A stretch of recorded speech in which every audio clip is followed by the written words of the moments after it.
AI button. And then after sa AI button, for example, gusto nang tanggalan iskan ng iyahang mask. No, kay sa mukan ko gwapa mo jud sa tinuod. Kagwapa ba? Check, no? Tanggalan na to siya. Dita. Dita sure, okay? So tanggalan na to yung mask and then click na to ng erase nga icon. Sorry, natanggal.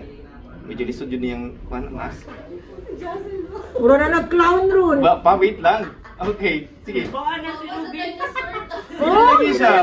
Hala, dili mo Wait generate. lang. Okay. Sabon ako ha. Generative edit ha. Generative edit. Ano pangit yung cellphone niyo? Okay. Or kani kayong nasa likod, pwede na eh? Okay. Generative natin na. Okay. Sorry. Okay. Yaga, di na ako. Tanggalin na to. And then erase. Oh. Generate. Wala pa. Braces na. Wait lang. Yaga, Jun.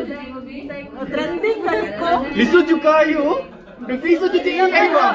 Ay! Kita man eh! Kita na! Kita na! Oh! Kita na! Oh! Nahimong si Kuan. Oh! Maghan